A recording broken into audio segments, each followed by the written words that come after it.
कथाओं में जाना सरल है। श्रीमद् भागवत कथा में पहुंच जाओगे, श्री रामचरितमानस में पहुंच जाओगे, गीता जी में पहुंच जाओगे, विष्णु पुराण में पहुंच जाओगे, नर्मदा पुराण में पहुंच जाओगे, अग्नि पुराण में पहुंच जाओगे, लिंग पुराण में पहुंच जाओगे, नारद पुराण में पहुंच जाओगे, भविष्य पुराण में पहुंच जाओगे, नरसिंह पुराण में पहुंच जाओगे, नारद पुराण आदि आदि पद्म पुराण जितनी पुराणे हैं सारी पुराण में जाना सरल है और शिव महापुराण में जाना कठिन है। क्यों? क्योंकि ये वो पुराण है, शंकर भगवान उसी को कथा में बुलाते हैं जिसको शंकर भगवान को देना होता है, वरना बुलाते ही नहीं।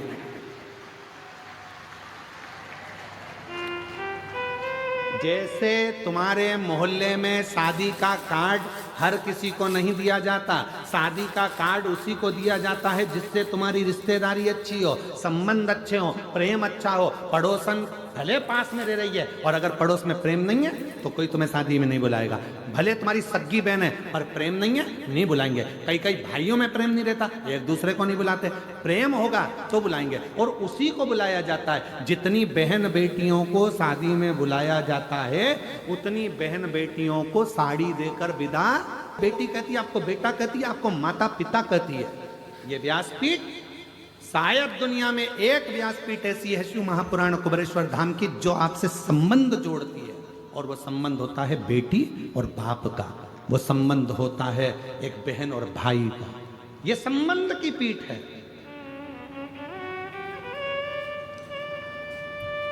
झारखंड में बाबा वैद्यनाथ जी विराजमान है जिनको देवघर कहा जाता है। क्या कहते हैं उसको? देवघर। वहां देवघर कहलाता है, पर सीहोर का कुबेरेश्वर धाम देवघर नहीं, बाबा घर कहलाता है। वहां हमारे बाप का घर है, वहां बाबा घर है, हमारे पिता का घर है, वो मायका है हमारा। आप आते हो, कथा के पंडाल में बैठ जाते हो, लोगों को लगता है कि कथा में सुनने के लिए नहीं, इतनी पुराणे होती है, इतने शास्त्र होते हैं, सुनने के लिए लोग वहां जाते हैं। शिव महापुराण की कथा में सुनने के लिए नहीं आते, शिव महापुराण की कथा में तो अपने बाप को अपना हाल कहने के लिए आते हैं कि पिताजी मुझे ये तकलीफ है, वो दुख मिटा। 46 साल की उम्र से भी ज़्यादा मेरी उम्र हो गई गुरुदेव, और बाबा ने ऐसी कृपा कर दी कि सोचा नहीं था, डॉक्टरों ने मना कर दिया था कि तुम कभी माँ नहीं बन सकती, और बाबा ने मुझे मेरी गोद में बेटा। जीजियों, मेरे जीजाओं, मेरी बेटियों, बेटाओं, मेरे बुजुर्ग माता पिता, याद रखना तुम्हारे क्षेत्र में कभी भी सूचना मिले कि कुबेर भंडारी के दरवाजे से कुबेरेश्वर धाम से चलकर ये शिव महापुराण की कथा तुम्हारे नज़दीक में पहुंची है, 7 दिन नहीं, 1 दिन 2 दिन समय निकालकर उसके पंडाल में रहकर झोली पसार कर उसकी मिट्टी को मस्तक चढ़ाकर दिल से कहकर देखना, 3 महीने में मेरा बाबा तुम्हारी झोली जरूर भरेगा। ये निश्चित है, संबंध है उसका। आप वो भैया कह रहे हैं हमको भरोसा नहीं था, 50 के करीब में उम्र हो रही है, डॉक्टर मना कर दिया था कि अब तुम मां नहीं बन सकते। और आप मेरी जीजियां यहाँ बैठी हैं, ईमानदारी से बोलना, क्या 50 साल की उम्र में संतान का योग बनना सरल हो सकता है? तुम अपने मन पर हाथ लगाकर विचार कर सोचना। धान को भी जो पलट दे, देवताओं का काम है भाग्य लिखना, और भाग्य को पलटने का काम है देवाधिदेव महादेव का। वो पलट कर रहे हैं, पलट कर रहे हैं। जब वो कृपा करता है तो दुनिया देखती है। वो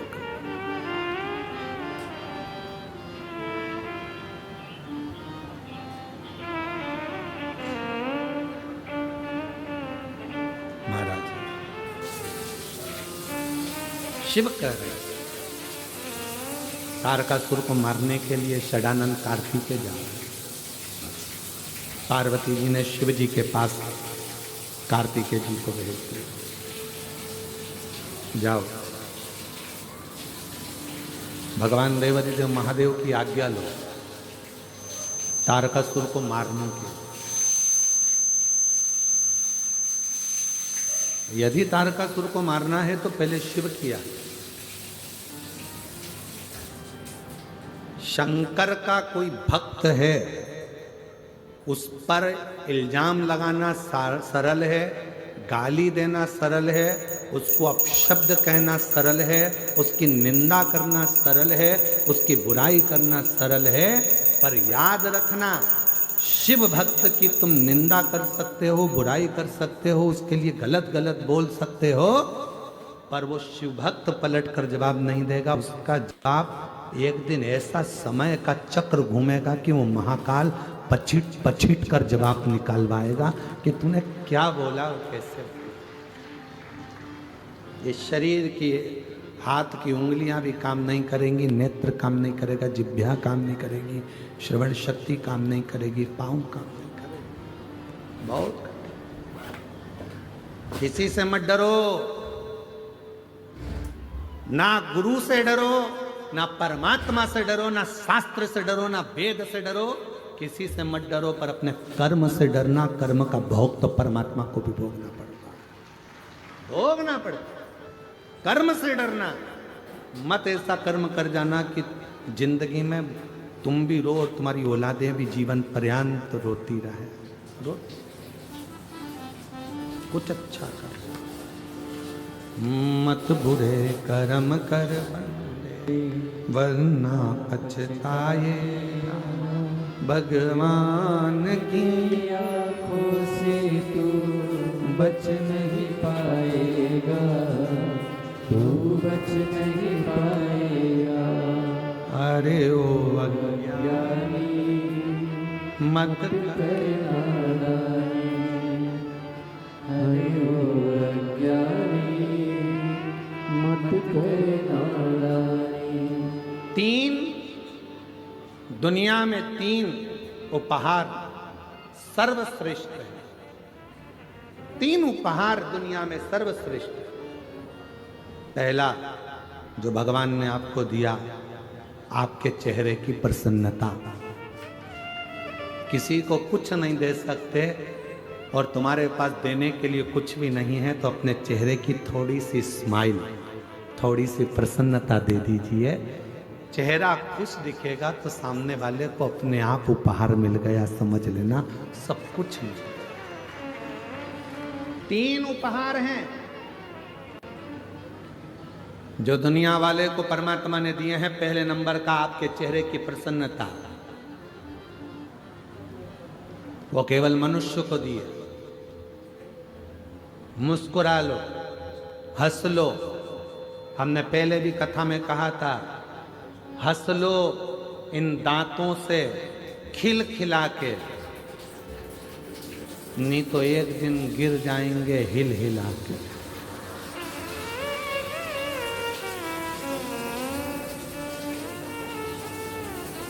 ये सोफा सेट फिर बाद में किसी काम का नहीं रहेगा, फिर नकली सोफा सेट लाके जड़ना पड़ेगा, और वो भी जम के चने वने खा गए तो नीचे आके गिर जाएगा। इसीलिए थोड़ा सावधानी रखिए। तीन दुनिया के लोगों को मेरे भोले बाबा ने तीन उपहार दिए हैं देने के लिए। पहला है चेहरे की, बोलो बोलो जम के, प्रसन्नता। दूसरा उपहार है आपके मुख की मीठी वाणी। ये भी दुनिया का सबसे श्रेष्ठ उपहार है। किसी को कुछ नहीं दे सकते, मीठा बोलकर उसका आदर कर लो। दुनिया की सबसे बड़ी दौलत आपने दे दी, समझ लो, सबसे बड़ी दौलत। अभी अभी तुम यहां बैठे हो, जरा सा टेढ़ा आड़ा बोल के देखो, हट जाओ। गुस्से में तुमने अपशब्द कर दिया, गाली दे दी, आड़ा टेढ़ा कर दिया। ध्यान। एक दिन जिह्वा से कहा, 32 की 32 दांतों ने जीवान से कहा, जिह्वा से कहा, हे मेरी जिह्वा बहन, कृपा करना तो किसी को आड़ा टेढ़ा मत कह देना। ए जिह्वा बहन, तो किसी को आड़ा टेढ़ा, जिह्वा ने दांतों से कहा। दांतों ने जिह्वा से कहा।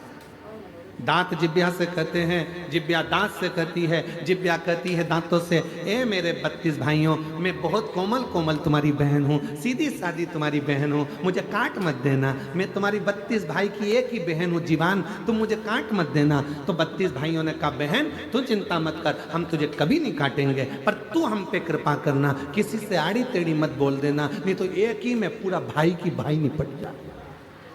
32 की 32 पहाड़। तू कृपा कर, तू दया कर।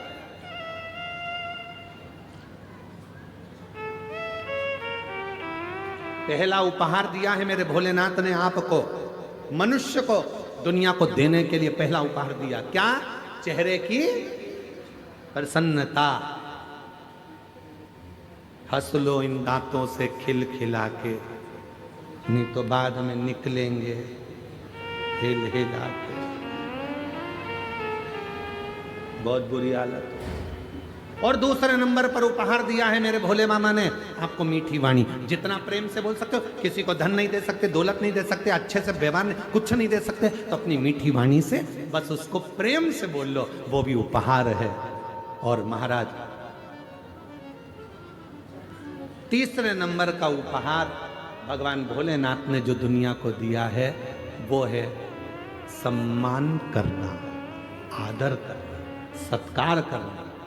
कुछ मत करो, किसी को कुछ नहीं दे सकते तो आदर दे दो। आओ भैया जी बैठो, भाभी जी कैसे हैं, भैया ठीक हैं, काका जी ठीक हैं, काकी जी ठीक हैं। ये आदर के शब्द एक दूसरे को देना प्रारंभ कर दो। सुबह से उठो, सास से कितना भी झगड़ा हो तो भी उससे प्रेम से आदर पूर्वक बात करो। और सास से निवेदन है, बहू कितनी भी गलती करे उसकी गलतियों को माफ कर कर बेटी जैसा आदर देकर उसको गले लगाना प्रारंभ करो। वो आदर का संस्कार, वो आदर का संस्कार। ये तीन उपहार हैं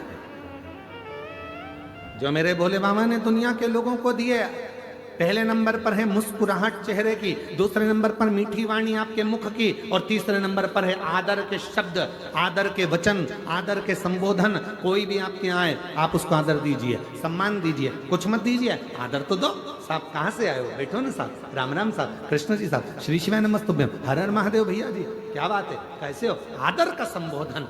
घर में आए हुए ना जाने कौन सा पुण्य करा होगा जो तुम्हारे यहाँ कोई आ रहा है। अगर पुण्य भी नहीं होता तो कोई किसी के यहाँ जाता भी नहीं। कौन सा पुण्य करा।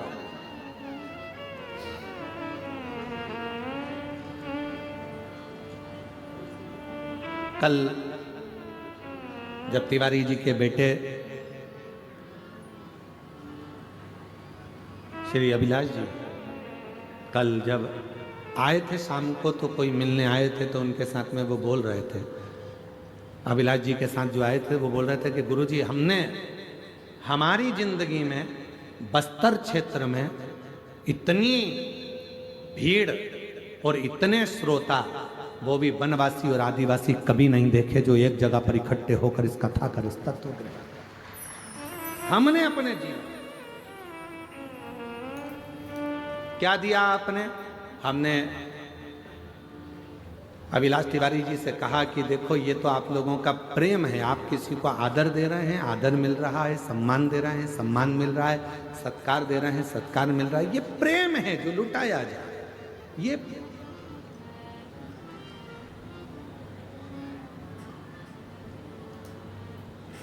रामचरितमानस रामायण किस किसने देखी है, किस किसने सुनी है, किस किसने पढ़ी है, हाथ उठाओ जरा।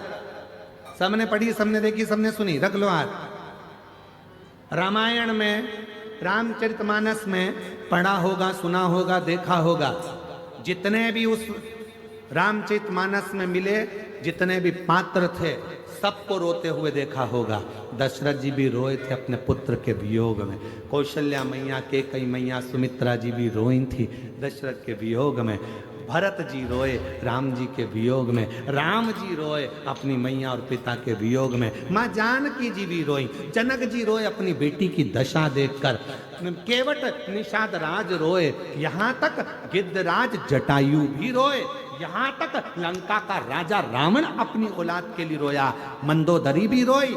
जितने पात्र थे रामचरितमानस के सब रोते हुए दिखे, केवल एक पात्र था रामचरितमानस का, जो थी श्री हनुमान, जिनकी आंखों में कभी आंसू नहीं दिखे, जिनने कभी रोया नहीं, उनकी आंख से आंसू बहा नहीं। एक बार लक्ष्मण जी के मन में यह बात आ गई कि मैं रोया, आप रोए, भरत रोए, शत्रुघ्न रोए, माँ जानकी जी रोई, माता कौशल्या कई सुमित्रा रोई, केवट रोए, दशरथ जी रोए, जनक जी रोए, सुमंत्र जी रोए, जितने भी सभासद थे सब गुरु की आंख में आंसू था, पर ये हनुमान क्यों नहीं रोते हैं? तब राम जी ने कहा, यह हनुमान नहीं है, ये शिव का स्वरूप है, और शंकर कैसी भी परिस्थिति हो हर परिस्थिति में मुस्कुराना जानते हैं, वो शिव है। और संसार का सबसे बड़ा गुण तत्व यही है, हर परिस्थिति में आप मुस्कुराइए। दुख आएगा, मनुष्य का शरीर है, ऐसा कौन है व्यक्ति जिसकी जिंदगी में दुख नहीं आया? कौन है? राम जी के जीवन में भी दुख आया तो कृष्ण भगवान के जीवन में भी दुख आया, जितने भगवान के अवतार हुए हर अवतार में दुख आया। ऐसा संसार में कोई नहीं जन्मा जिसकी जिंदगी में दुख नहीं आया।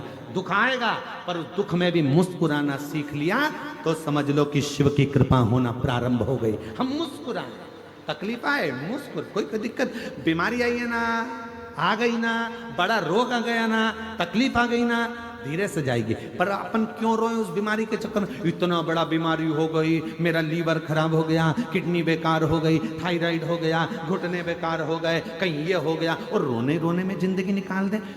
बीमारी आई है, सोचते रहोगे, सोचते रहोगे, सोचते रहोगे तो बीमार पड़े रहोगे, बीमार पड़े रहोगे।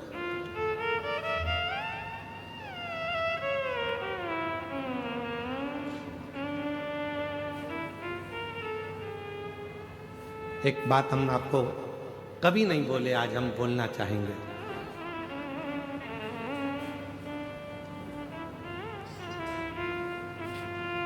– 2021 की बात, एक लड़की हरियाणा की एक बेटी अपनी मम्मी को लेकर पापा के साथ आई। मम्मी पापा दोनों थे। उस बेटी ने कहा, गुरुजी 2021 का चरित्र, हम बाबा के धाम पर थे, कुबरेश्वर धाम पर। मेरी मम्मी को कैंसर हो गया और डॉक्टर ने लास्ट स्टेज का बोला।